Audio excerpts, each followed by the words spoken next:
कहानी स्टार्ट होती है एक पागल खाने को दिखाते हुए। वहाँ पर कई ज्यादा पागल रहते थे। एक रूम में एक पागल दीवार पर कोई मैप बना रहा होता है, लेकिन अचानक से वो मैप ड्रॉ करते करते उसकी मौत हो जाती है। वो वहाँ से गिर जाता है। तभी वहाँ पर एक आदमी आता है और ये वही आदमी होता है जो कि इस पागल से मैप बनवा रहा था। ये इसलिए सिटी का मैप बनवा रहा था क्योंकि किसी को ढूंढना चाहता था। फिर सीन चेंज होता है और हम एक लड़के को देखते हैं जिसका नाम माइक होता है। उसकी एक क्लासमेट होती है जिसे वो पसंद किया करता था और आज उसके साथ माइकल की पार्टी होती है। ये बात आज तक उसने अपने क्लासमेट को नहीं बताई थी कि वो उसे पसंद करता है, क्योंकि वो काफी ज्यादा शाय होता है। वो हमेशा उसकी पिक्चर्स और वीडियोस बनाता रहता और बाद में उनको देखता। एक दिन हम देखते हैं कि इनके स्कूल में एक पुलिस ऑफिसर आती है और वो इनको बताती है कि आप लोग भी जानते होंगे कि आपका एक क्लासमेट मिसिंग है और वो काफी दिनों से नहीं मिल रहा। और ये पुलिस ऑफिसर जो यहाँ पर आई होती है ये कोई और नहीं बल्कि माइकल की मामा होती है। माइकल अपनी क्लास में ही होता है, तभी उसकी नोज से खून आने लगता है, यानी उसे नोज ब्लीडिंग होने लगती है। वो फौरन से वॉशरूम जाता है, लेकिन उसके स्कूल के बच्चे उसे बहुत तंग किया करते थे। वो उसे यहाँ भी तंग करने लगते हैं क्योंकि वो बहुत ज्यादा इनोसेंट होता है और उसे बात भी ठीक से करनी नहीं आती। तभी तो वो अपनी क्लासमेट के सामने भी कन्फेशन नहीं कर पाता था और जो कोई भी उसे तंग करता वो खुद को डिफेंड ही ना कर पाता। वो इस चीज से काफी तंग आ चुका था। वो दिल ही दिल में सोचता कि काश कोई ऐसा दिन आए कि मैं इनको अच्छा सबक सिखाऊं, लेकिन उसमें इतना करेज नहीं था कि वो कुछ कर पाता। माइकल आज रात के लिए काफी एक्साइटेड होता है क्योंकि मैंने आपको बताया ना कि उसके क्लासमेट के घर आज पार्टी होती है। वो पार्टी में जाने के लिए काफी खुश होता है। वो एक कॉस्ट्यूम शॉप में जाता है जहाँ पर वो डिफरेंट कॉस्ट्यूम्स देखने लगता है, लेकिन तभी वहाँ पर एक छोटा बच्चा उसे कहता है कि मैं तुम्हें सुपर हीरो कॉस्ट्यूम देता हूँ, ये एक चाइनीज कॉस्ट्यूम है। तो माइकल कहता है अच्छा, तो इसे पहन के मैं अच्छा लगूंगा? तो बच्चा कहता है हाँ, अच्छे भी और तुम में पावर्स भी आ जाएंगी। माइकल उसको मजाक समझते हुए घर आ जाता है। वो अपने साथ वो कॉस्ट्यूम भी घर ले आया था, लेकिन घर आकर वो काफी उदास होकर सोफे पर बैठा होता है। तो उसकी मॉम आकर पूछती है क्या हुआ मेरी बेटी को? तो माइकल कहता है मामा, कॉस्ट्यूम तो मैं ले आया हूँ, लेकिन पार्टी में बच्चों ने बहुत अच्छे अच्छे कॉस्ट्यूम्स पहने होंगे और मेरा कॉस्ट्यूम देखें। तो उसकी मामा कहती है कि जैसे तुम हो वैसे ही बन के रहना, कभी भी किसी दूसरे की कॉपी मत करना, वरना तुम्हारे अंदर जो अपनी अच्छाइयाँ हैं वो भी दब के रह जाएंगी। मेरा बेटा तो सबसे प्यारा लगेगा। इनफैक्ट माइकल के फादर इस दुनिया में नहीं थे, तो माइकल की मदर उसे बहुत प्यार किया करती थी, लेकिन माइकल फिर भी उन्हें मिस किया करता था कि अगर मेरे फादर जिंदा होते तो जो बच्चे मुझे तंग करते हैं उन्हें सबक सिखा देते। अब रात का टाइम आ चुका होता है और माइकल रेडी होकर उस पार्टी में जाता है। अब वहाँ पर सारे बच्चे उसे तंग करने लगते हैं कि हम जानते हैं तुमने अपने सेल फोन में उस लड़की की पिक्चर्स और वीडियोस रखी हुई हैं, तुम उसे पसंद तो करते हो, लेकिन ये क्या बात हुई, तुम सीक्रेटली उसकी पिक्चर्स लेते हो, उसे पता चलेगा तो उसे कितना बुरा लगेगा। इसी के साथ उस लड़की की पिक्चर्स और वीडियोस उधर चला देते हैं, जिसे देखकर उस लड़की को काफी ज्यादा गुस्सा आता है और वो माइकल पर गुस्सा होने लगती है। माइकल खुद को वॉशरूम में बंद कर लेता है और बाहर से बच्चे उसे कह रहे होते हैं क्या हुआ, तुम डर गए हो? ओहो बेचारा एक लड़की से डर गया। अब माइकल इन लोगों के सामने नहीं जाना चाह रहा होता क्योंकि बाहर के बच्चे काफी बदतमीज होते हैं। वो अंदर ही शीशे में देख के मुझसे बात करने लगता है कि उस बच्चे ने कहा था कि कॉस्ट्यूम पावरफुल है। तो कॉस्ट्यूम क्या पावर है तुम्हारी? क्या तुम मुझे इसको गायब कर सकते हो? इसी के साथ लाइट ऑफ होती है और जैसे ही लाइट दोबारा ऑन होती है तो माइकल वाकई में गायब होता है। वो इनविजिबल बन चुका था। अब हम देखते हैं कि माइकल की रूटीन क्या होती है। वो सुबह उठता है और जब ब्रश करता है तब हमें पता चलता है कि वाकई में अब ये इनविजिबल बन चुका है। माइकल इस चीज को लेकर काफी खुश भी होता है और वो कहता है कि मुझे हेल्प मिली है, अब मैं जब चाहे अपनी क्लासमेट से बदला ले सकता हूँ। माइकल अब स्कूल जाने लगता है, लेकिन दूर एक आदमी खड़ा होता है जिसने ब्लैक ग्लासेस लगाए होते हैं। वो उसको नोट कर लेता है। फिर अब माइकल तो क्लास में चला जाता है, लेकिन वो किसी को नजर नहीं आ रहा होता, तो इस चीज का काफी फायदा उठाता है। वो टीचर पर मस्टर्ड इंक गिरा देता है और टीचर को लगता है कि वो वहाँ बैठे किसी बच्चे ने गिराई है, तो वो उसको क्लास से बाहर निकाल देती है और अपने इनविजिबल होने का फायदा उठा के वो बाकी लोगों से भी बदला लेता है।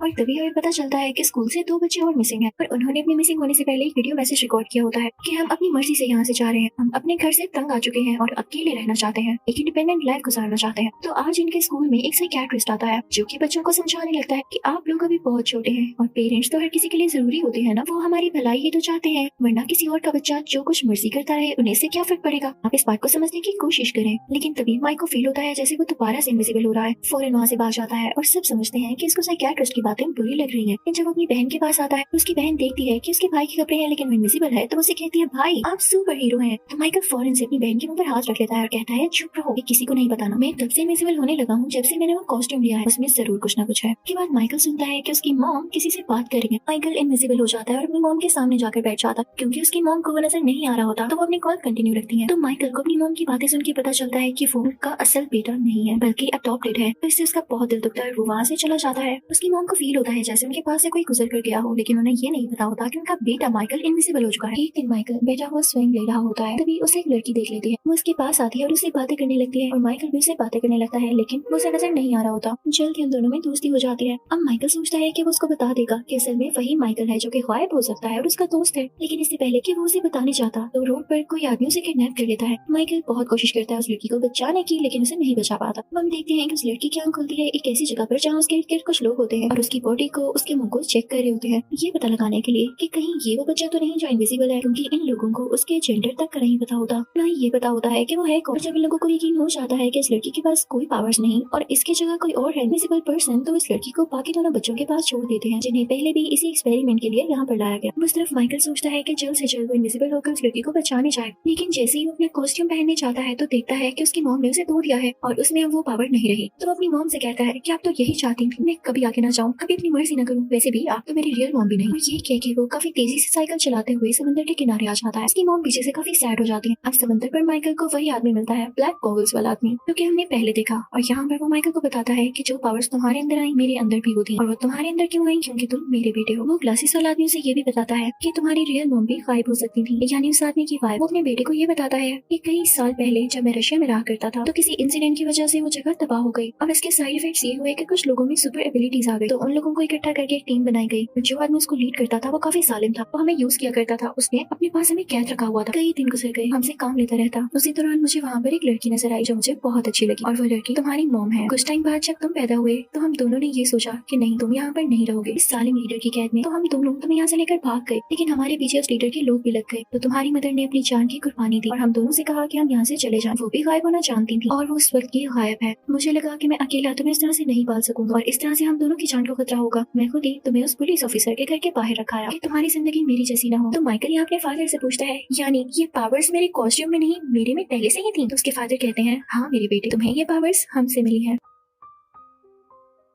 माइकल के फादर उसे ये भी बताते हैं कि मैं माइंड भी पढ़ सकता हूँ और जिस औरत के पास मैंने तुम्हें छोड़ा है वो बहुत अच्छी औरत है, वो तुमसे बहुत प्यार करती है, तुम उनसे सॉरी करना। फिर तभी वहाँ पर माइकल की मॉम से ढूंढते ढूंढते आ जाते हैं। तो माइकल उनसे वैसे ही सॉरी करता है जैसे उसके फादर ने उसे कहा। तो दोनों खुश हो जाते हैं और घर आ जाते हैं। घर आने पर उसे वही साइकियाट्रिस्ट दिखाई देता है जो जानता था कि माइकल गायब हो सकता है। वो माइकल से कई ज्यादा राज उगलवाने की कोशिश करता है। तो माइकल वहाँ से भाग जाता है। दूसरी तरफ हम उसी लड़की को देखते हैं जो माइकल को पसंद करने लगी थी और उसे किडनैप कर लिया गया। वो एक शिप में होती है और वो वहाँ से बाहर निकलने की कोशिश करने लगती है। शिप के ऊपर जाती है, वहाँ पर एक स्पॉटलाइट होती है जिसका फ्लैश दूर तक जाता था। वो लड़की उसे ऑन कर देती है और माइकल फौरन से उसे बचाने के लिए जाता है, क्योंकि एक साइन था कि वो लड़की है कहाँ पर। अब पीछे से माइकल की वही मुंह परेशान होने लगती है जिन्होंने उसे अडॉप्ट किया होता है। तो माइकल के फादर उनके पास जाते हैं और कहते हैं, परेशान नहीं हो, माइकल यहाँ गया है, जल्दी आ जाएगा। माइकल अब काफी ज्यादा कॉन्फिडेंट और क्लेवर हो चुका था। वो शिप में जाते ही सब लोगों को बड़े आराम से दूर कर देता है। अपने उस दोस्त को बचा लेता है तो वो लड़की कहती है कि मुझे और भी लोगों को बचाना है। माइकल उसे कम देता है कि ये तुम अपनी सेफ्टी के लिए अपने पास रख लो, लेकिन वो लड़की उल्टा माइकल पर ही गन पॉइंट कर लेती है। माइकल बहुत हैरान होता है और सोचता है कि हो ना हो इस लड़की के पीछे किसी और का हाथ है और ये अप्रेस्ड है, किसी ने इसको ऐसा करने पे फोर्स किया होगा। बात बाकी इससे कुछ मिलती जुलती थी। जब माइकल थोड़ी रिसर्च करता है तो उसे पता चलता है कि वहाँ पर एक बूढ़ा आदमी है जो कि पैरालाइज्ड होता है, लेकिन उसके पास एबिलिटी थी उन लोगों को कंट्रोल करने की जिसे वो एक बार टच कर ले। उसने साइकियाट्रिस्ट को भी और इस लड़की को भी कंट्रोल कर रखा था माइकल के अगेंस्ट। वो बूढ़ा आदमी सबमरीन को पानी के अंदर ले जाता है क्योंकि वो माइकल को किसी और कंट्री ले जाना चाहता था। और जब तक माइकल की मॉम और उसके फादर वहाँ पहुँचते हैं तो वो लोग माइकल को ले जा चुके होते हैं, लेकिन तभी माइकल अपनी पावर्स का बहुत अच्छा यूज करता है और वहाँ सारी चीजें डिस्ट्रॉय करके उस बूढ़े आदमी को एक रूम में बंद कर देता है और वहाँ से अपनी दोस्त को लेके बाहर आ जाता है। उसकी मॉम ये देख के बहुत खुश होती है। जैसे ही माइकल बाहर आता है तो वहाँ पे और भी लोग होते हैं। माइकल उनके सामने ही गायब हो जाता है। तो माइकल के फादर आते हैं और उसे कहते हैं कि बेटा तुम्हारे पास एबिलिटी जरूर है, लेकिन हमें ये दुनिया से छुपानी होती है जैसे मैंने छुपा रखी है। तुम आइंदा ख्याल रखना कि पब्लिक में ये एबिलिटीज यूज ना करना और बिल्कुल नॉर्मल इंसान की तरह एक्ट करना, तुम्हारी जिंदगी आसान हो जाएगी। इसी के साथ उसके फादर आगे बढ़ते हैं और हर किसी की मेमोरी इरेज कर देते हैं कि उन्होंने कुछ देखा ही नहीं। जब सबकी मेमोरी वापस आती है जो कि इस मोमेंट और इस इंसिडेंट से पहले की होती है तो लोगों को ये तो पता होता है कि वो सारे मिसिंग बच्चे किडनैप हो चुके। अब ये लोग ये अज्यूम करते हैं कि माइकल की मदर जब उसे बचाने गई थी तो क्योंकि वो बहुत अच्छी पुलिस ऑफिसर हैं तो उन्होंने बाकी बच्चों को भी बचा लिया और सब बच्चे सब लोग उनको प्रेज करने लगते हैं। फिर अगले दिन हम देखते हैं कि माइकल एक नॉर्मल स्टूडेंट की तरह अपने स्कूल वापस जाता है। वहाँ पर बच्चे उसे फिर से तंग और बुली करने लगते हैं। तब क्योंकि उसमें काफी कॉन्फिडेंस था तो उन बच्चों से कहता है कि बेहतर होगा कि मुझे तंग ना करो, और वो बच्चे उसका ऐसा जवाब सुनकर काफी हैरान रह जाते हैं। हम मूवी के लास्ट सीन में हमें ये दिखाया जाता है कि माइकल की रियल मॉम अभी भी जिंदा होती है और माइकल की एक छोटी बहन भी। तो माइकल के फादर ने उन दोनों को अलग अलग जगह पर छोड़ा ताकि ये लोग सेफ रह सके। माइकल की मॉम अब माइकल की बहन को ढूंढ रही होती है, जिसके साथ ये मूवी यहीं पर एंड होती है।